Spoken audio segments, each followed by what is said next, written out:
Hi guys, James at Rampant Lion Reviews again for you today with another beer review. For this one, we are going to head back to Estonia once again, and we're going to return to a brewery that's featured on the channel a couple of times before. Now, if people were to ask me about this brewery, I would say that they're best known for their bigger, stronger, maltier beers, but I'm told they do a number of other things. I still need to try something from the light end of the spectrum from this brewery, but the beer we're going to have a look at today is a member of their barrel program, and these guys certainly have one of the most interesting and quirky barrel programs that you're going to find on the European continent. It's a style that I very much enjoy, one that's very close to my heart for obvious reasons, as you'll see in a minute, but this is a beer that really just caught my eye because it has a twist to it that you don't often find with this style. In fact, this is the very first time I'm encountering this particular twist with this style of beer. So needless to say, I'm really curious to see what this one's going to have in store for us. I've always had very positive experiences when it comes to the Estonian craft beer scene, so hopefully it's another good beer, hopefully it makes for an interesting review, and as always, I hope that you guys watching enjoy my take on this one as well. So yeah, for this review then, we are going to head to Tallinn, the Estonian capital in the northwest of the country, and we're going to go just a couple of hundred meters away from the airport. And that means that we're going to have a look at another beer from the wonderful Sori Brewing. So this particular beer is called Pareto. It comes in at 11.5% ABV, and this one is a port barrel-aged Scotch ale. So yeah, the Scotch ale obviously is dear to my heart because of my nationality, for those of you who are new to the channel. I grew up with the Scotch ales. I love my big malty, brown, sugary beers as a result. You know, the Doppelbocks, the Belgian quadruples, the American barley wines, and things like this. So yeah, to find a port barrel-aged one, I have to say, is extremely rare. So this one just caught my eye. This is a beer that I picked up at Angry Beer in Mongkok here in Hong Kong, and like I say, it was just a really random find, but definitely cool to see that Sori are making their way over here to Hong Kong. I've got another beer from them to have a look at in the fridge. That one's an Imperial Stout, but yeah, I've had some really nice beers from these guys over the years, but this is only the second solo brewery sit-down review that I've done for Sori Brewing. So we need to see about kind of fixing that over the next wee while and trying some more beers from these guys, including things on the lighter end of the spectrum. But as I say, Sori, for me, when I think of this brewery, I think of the barrel program and the big beasts that these guys release.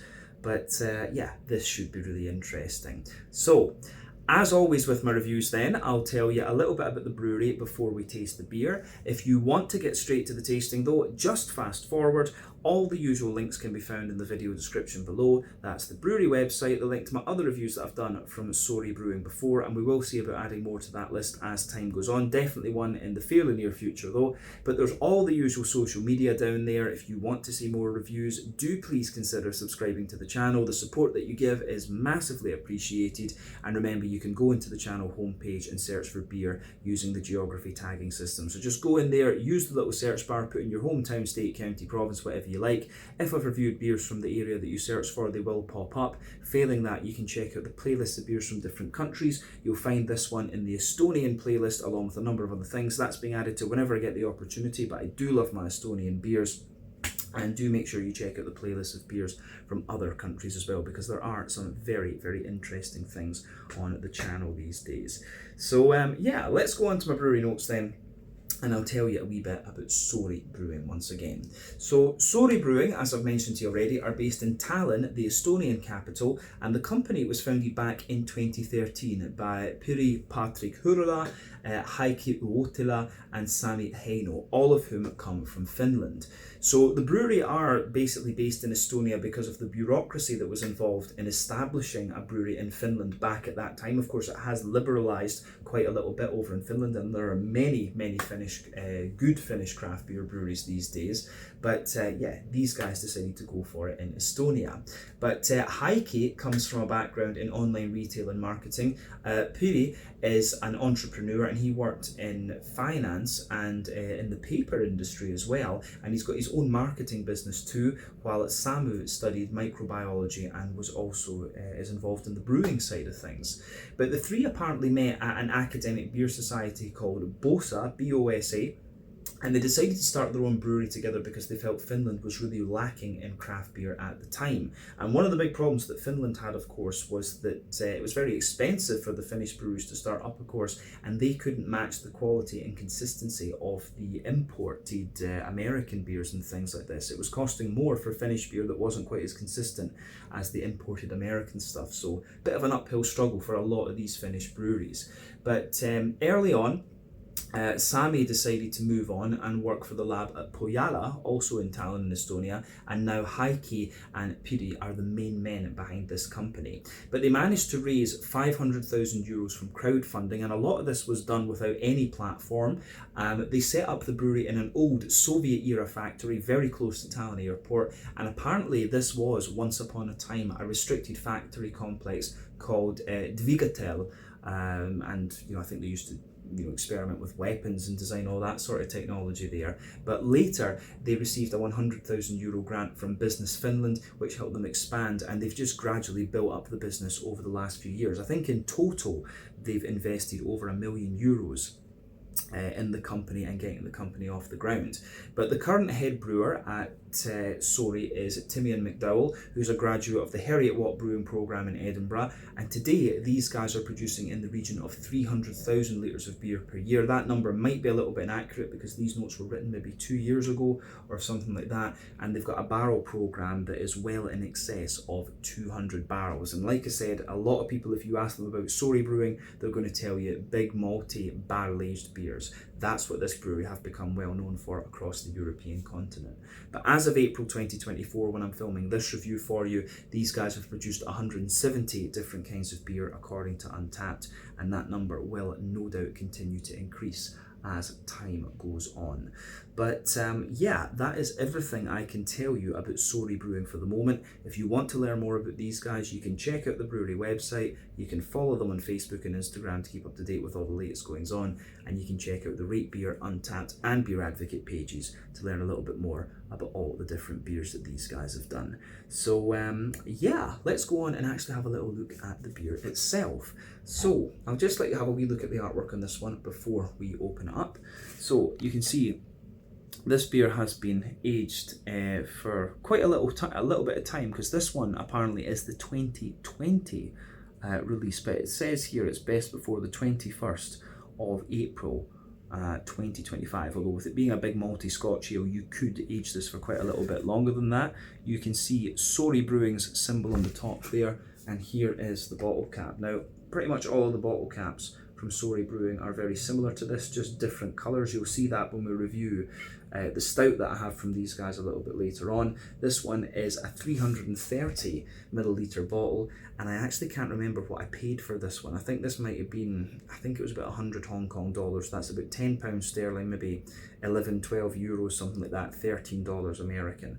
But as I said earlier, 11.5% Scotch ale, and it's aged for 12 months in port wine barrels, so it should be pretty nice. I have had a Scotch ale from Estonia before. That one was the Glen Noble from Pohjala, and that was in collaboration with Tempest Brewing. But Pohjala, of course, Chris Pilkington is Scottish. That's where the connection comes in there. Of course, Timian McDowell studied in Scotland and so knows this style. So yeah, and there's quite a few Estonians go to Scotland and study, and the countries have a good relationship.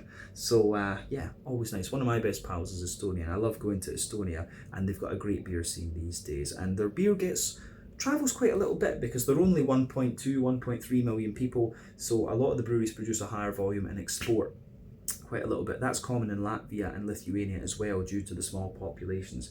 But anyway, to tell you a little bit about the Scotch ale style itself, in Scotland there is what is known as the shilling system. So basically the beers are brewed to, they have to have a different, it's to do with the tax. So the shilling was what the pound what had before it had decimalisation and pence, so it's denoted with a forward slash and a little dash. So with the Scotch ales you had 30 shilling, 40, 50, 60, 70, 80, 90 shilling, and essentially as you went up the scale you had more malt in the beer, thus you had more alcohol, and so you had to pay more tax.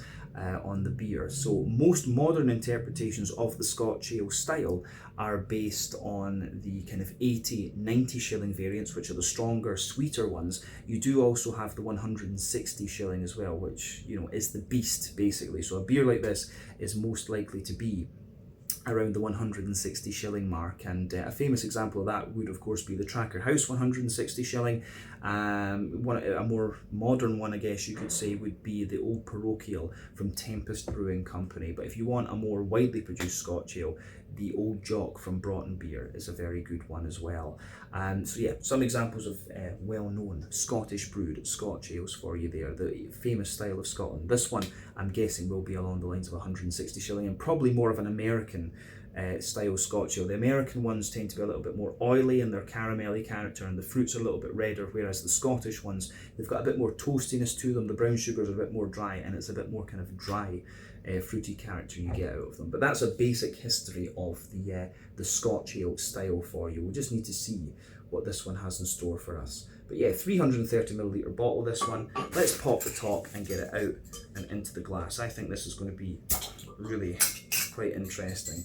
A little bit of smoke there as we open it up, but let's get it out into the glass and see how we get on.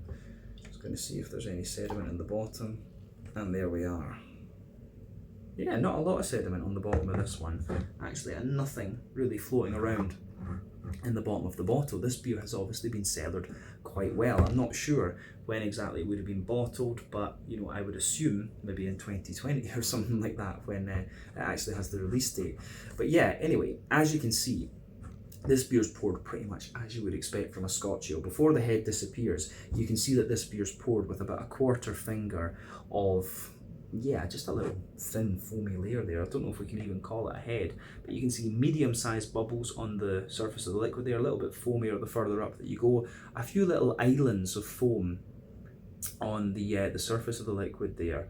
But yeah, it looks very, very nice. If you shine the light through this beer, it's got a lovely dark kind of rosewood, chestnutty sort of colour to it.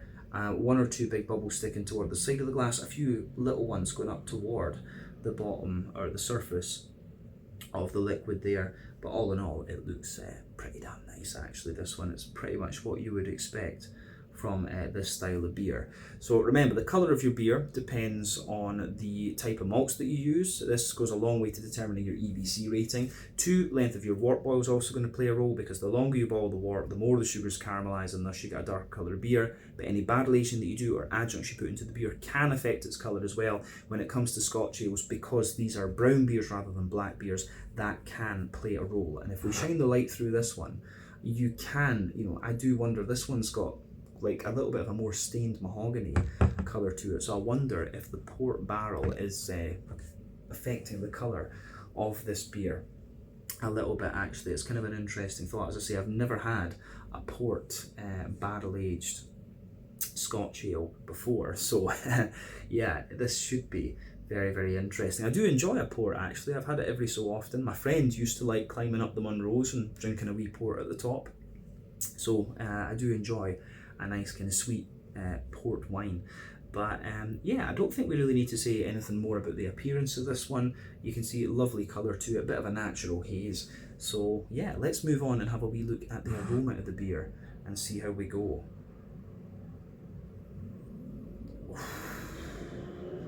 That smells absolutely beautiful.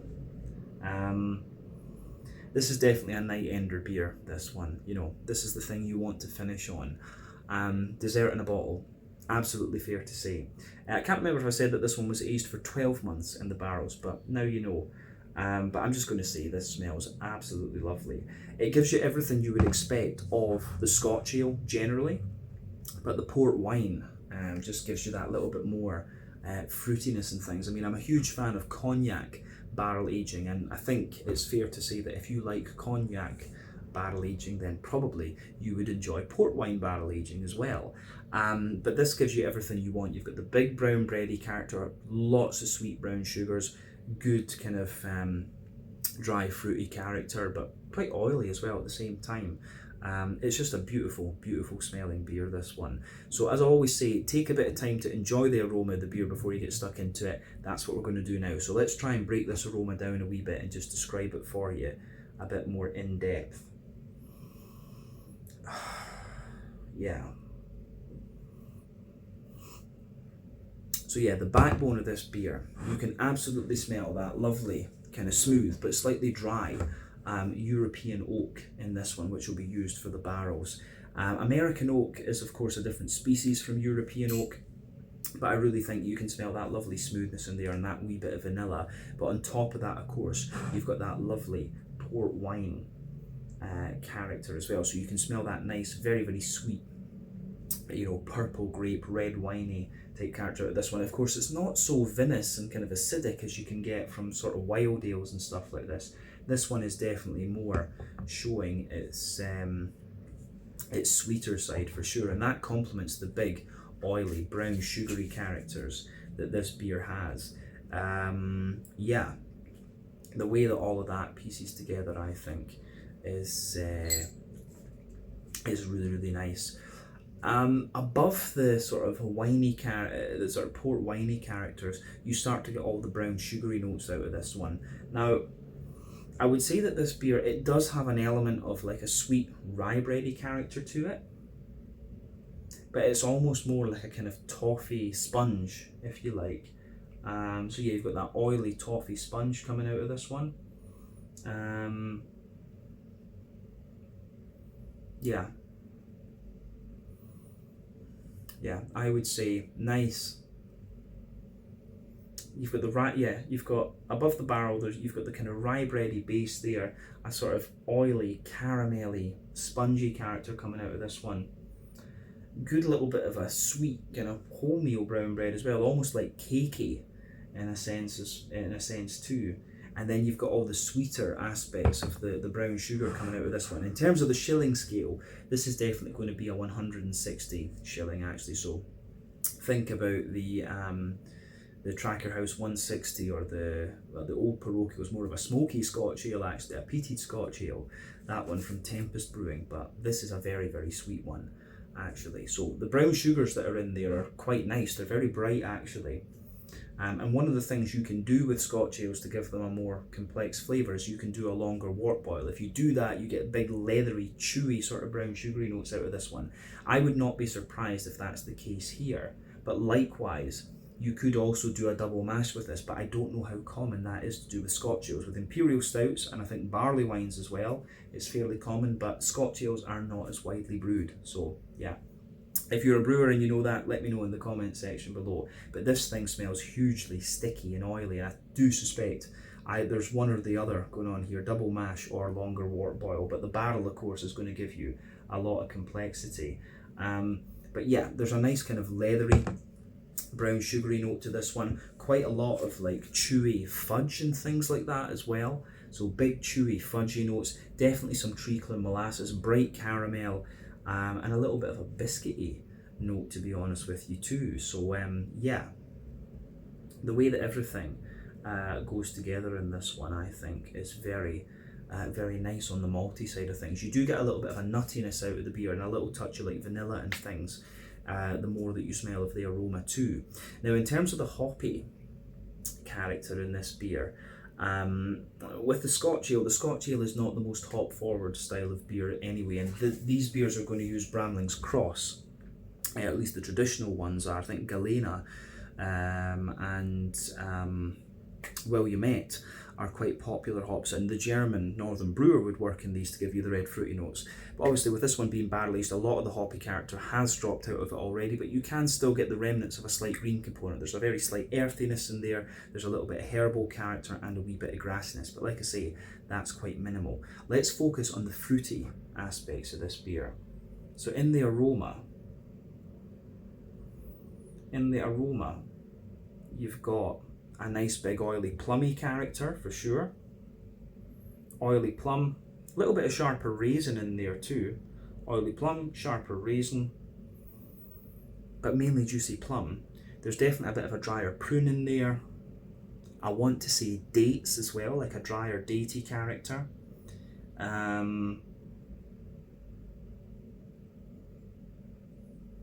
drier datey character, oily plum.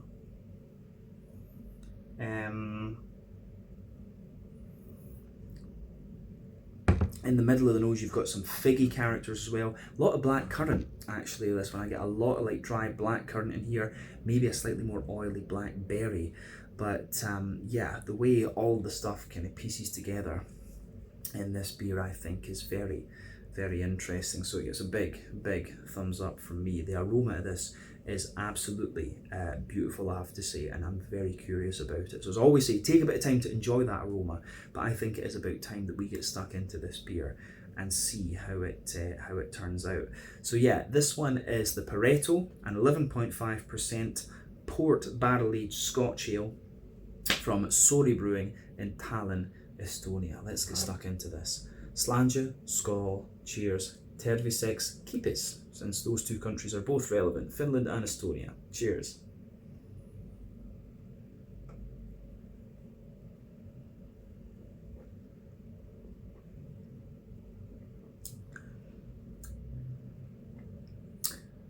Yeah, that's a damn good Scotch ale.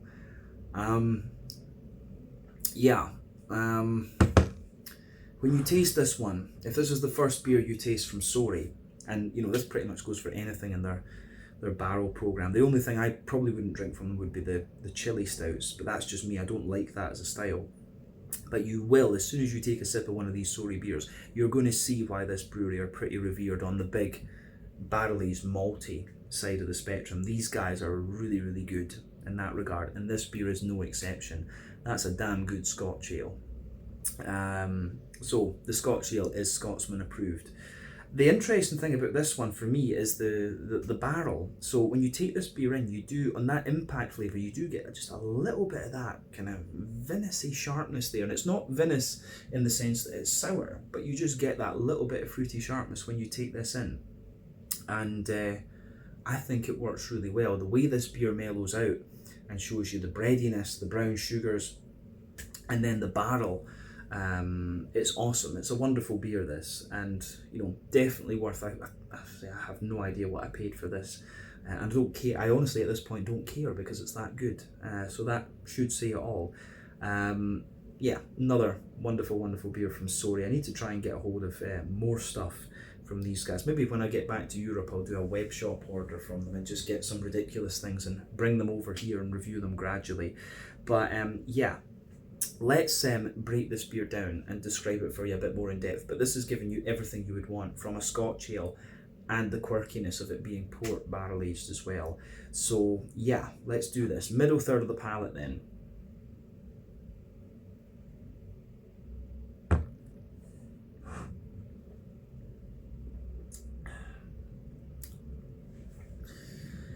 The middle third of your palate, you can feel the backbone of the beer is that lovely, smooth, European oaky character. The further you go into the aftertaste with this one,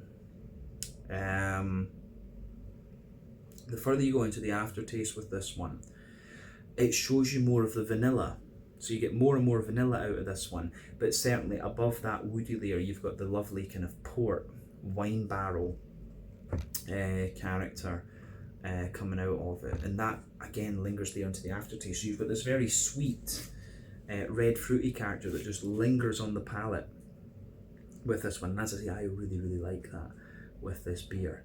Yeah, and above that you actually get into the Scotch ale side of things as well. So the next layer up from the wine is the sort of, I think there's a sort of like sweet rye bready layer to this one, because you can feel it's very slightly more grainy, but then the next layer up is more of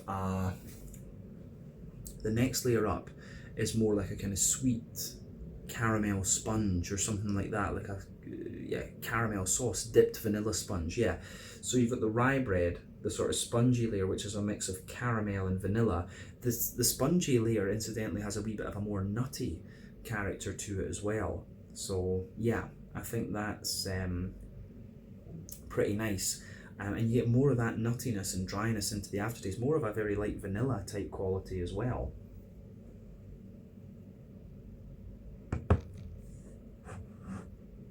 And then above all of that, you start to get the brown sugary layers. And one thing I think I would revise about what I said about the aroma is I don't think this one's had a particularly long wort boil, but then again, the barrel on this one might have sweetened it up quite considerably. We also need to consider that as a possibility. So yeah, above the kind of spongy layer, you start to get the brown sugar. So there's a very slight leathery layer to this one. So yeah, lovely kind of slight leathery brown sugary layer. Lovely slight leathery brown sugary layer. Then above that, you're getting the really sweet, like, you know, sticky toffee pudding type sauce. It's like that. The leathery layer, sweet sticky toffee sauce, if you like, and then in the dead center of your palate, it's like a really concentrated kind of vanilla fudge. The brown sugars in this beer are more bright rather than being dark, to be honest with you. So again, I don't think this one's had a particularly long wort boil, because it's just not dry enough. It's actually really bright and really sweet in that sense. It would be a lot more leathery if there'd been a longer wort boil. But yeah, within those brown sugars, you do get there's a little touch of like a Werther's original butter candy butterscotch and elements of biscuit as well, but mainly, yeah, like an oily sweet caramel sauce, toffee sauce type vibe coming out of this one. But the middle third of your palate on this beer is absolutely beautiful. So yeah, they've done it very, very well. On the back third of your palate, then, as I've often said, the back third of your palate will give you similar flavours to the middle third of your palate, just at different intensities. And remember, sweeter flavours come out further forward on the palate, more dry and bitter flavours come out further back. So the back third of your palate, you can feel on the border region, there's a wee bit of like mainly it's the kind of spongy, that sort of vanilla caramelly spongy character, but underneath there's a wee bit of rye bread as well, actually. And the base of that back third of your palate, you can feel, pardon me, the oaky barrel in there, but the oak is just that little bit drier. Then you've got a little bit of a drier aspect to the port. You can feel the kind of port wine in this one as well. But then above that, you have you've got the rye bready layer, which feels a little bit lighter and more airy, also a little bit sweeter actually on the back third of the palate, which is quite interesting. Then you've got the spongy layer, which is really tall and light and airy, quite a bit of caramel and vanilla in that. And then you can feel some of the slightly drier aspects of the brown sugar, almost like a very slightly toasty caramel, just creeping over the top of that there. And then the yeast sits above everything else on that back third of the palate. So let's look at the yeasty flavours.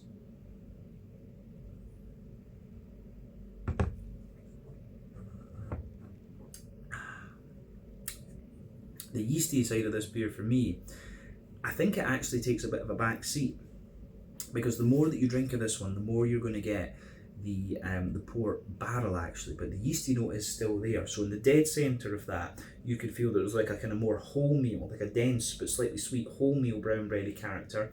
Around that, you've got more of the kind of cakey, spongy note, and then around the very edge of the yeasty character, it's like that kind of cake crust that you get, you know, when the cake, you just take the cake off the baking tray. It's very much like that, but that yeasty character sits on top of the back third of your palate there. So yeah, the base, the back third of your palate, the flavour is taller, and then definitely as you move into the middle third of your palate, it just kind of condenses down and squashes together, and that, as I say, is very, very nice. On the green component then, the hoppy side of things, like I said, a lot of the hoppy character has dropped out of this one because of the fact that it's a barrel aged beer and it's probably been in the bottle for a little while as well. But certainly you do get a little touch of smooth earthiness there. There's a wee bit of a herbally woody character as you come further forward. You can detect the remnants of a slightly floral aromatic note on the front corners of your palate too, and then round the front curve of your tongue, it's just that little bit lighter and more grassy. I suspect, just going from the flavours of this one, that it's been American hops that have been used in here, because it's the earthy herbal character just doesn't come across as being English. Actually, it's just not. It's too smooth, to be honest with you. It could be, you know, Northern Brewer in here actually. That would be quite interesting. But yeah, the green component in this beer is very smooth and does take a back seat at this point because of the age of the beer and that it's barrel aged. Longer you keep this beer, the more that effect, the more pronounced that effect is going to become. But let's look at the front third of your palate then and the fruity side of things. So the border region between front third and middle third of your palate, you get a nice little bit of bready build up in there. It's the kind of, you know, the rye bread and the base, and then you've got the more spongy characters above that. The base of that front third of your palate, you've got, yeah, the bread crust, or you've got the barrel in there, the dry oak, little bit of the port wine, but then yeah, the rye bread, the sponge cake, and then you've got that nice oily bubble where the juicy fruity esters just roll their way out of the beer. So let's look at those fruity esters from the beer itself actually.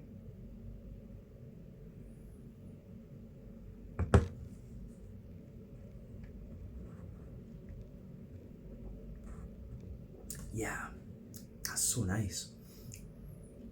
The beer itself, it has, when you take it in, it has got a little bit of a raisiny sharpness to it. If we start at the back of that middle, that front third of your palate, sorry, there's a little bit of a raisiny sharpness there. As you go down, you've got really juicy plums, but as you progress into the aftertaste, you get more of a kind of pruny note out of it, definitely some dates and some sultanas as well. And as you move further forward, you get a little bit of fig. But as I say, I think the further you go into the aftertaste for this one, you're getting more of the drier fruits. You're getting the dates, the prunes, the sultanas, and those are, I think, are the most prominent ones. But as you move into the front half of that front third of your tongue, this beer is giving you a little bit more of it's giving you a little bit more black currant and maybe a very slightly juicy blackberry sitting on top of that. But yeah, it's really, really interesting in that particular sense. The flavour of this beer really is very, very nice. Yeah, I'd go as far as saying this is one of the best Scotch ales I've reviewed actually, and I've had a look at some very, very nice ones over the years. And the port, certainly, it's quite a novelty in the sense that it's port barrel aged, as I've said, and it works. It really does work.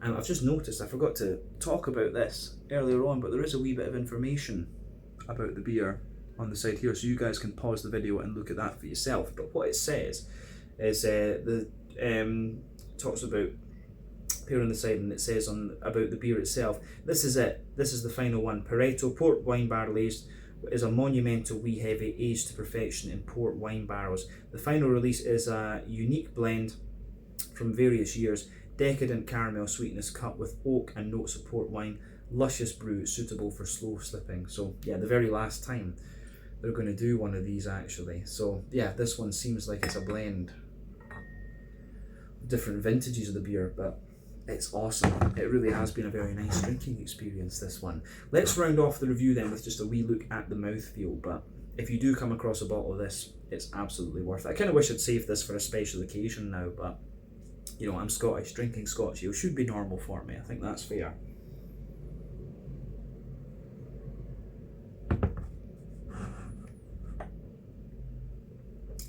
Yeah. Mouthfeel wise, this one is packed with flavour, but I find it's actually kind of sort of top end and mid bodied. I don't think it quite goes into the full bodied end of the spectrum. I think it actually feels quite light, and if it's a blend of different barrel aged beers, that makes sense, because with barrel aging you always sacrifice a little bit of the mouthfeel to get these infused flavours. So yeah, this beer, it's a sipper of course because of the nature of the flavour, but the body itself I think is kind of light. It's not the chewiest of Scotch ales that I've come across, but certainly the aftertaste that lingers there in your taste does get more and more oily, and that in itself feels chewy. So a few interesting things going on in here. It also feels very, very clean in a sense too. But yeah, I think top end and mid bodied, carbonation is virtually non-existent, and this is very, very smooth and yeah, very clean. The malt base and the barrel, as we say in this one, the barrel gives you a wee bit of dryness and smoothness underneath. You've got a little bit of like sharpness from the port aspects of the barrel, but the beer itself, smooth, big, oily and sweet, and then a lot of dry, oily, fruity characters the further into the aftertaste that you go. But yeah, this is an awesome, awesome beer, and I would highly recommend this. I don't know how likely you are to find a bottle of it, but it's definitely worth it regardless of the price. As I say, I can't remember what I paid for this, and to be honest at this point I don't care, because the beer is very, very good. So yeah, that's that. This one was the Pareto and 11.5% Scotch ale aged for 12 months in port wine barrels from Sori Brewing in Tallinn, Estonia. Yeah, once again, thank you for watching my beer reviews. Until the next time, please like, subscribe, share, all the usual YouTube stuff. Let me know your own thoughts on this beer in the comment section below. Let me know what your favourite beers are from Sori Brewing as well. Do let me know any more Scotch ales that you'd recommend too, because I always welcome those recommendations. Trying Scotch ales from different countries is awesome. I love that my native beer style has spread across the world. I like the Scottish craziness. But yeah, do let me know that in the comment section below. Check out my social media, check out Sori Brewing social media, and we will return to these guys again very, very soon. Sláinte, Skål, cheers, keepies, tervisex, and I'll see you later.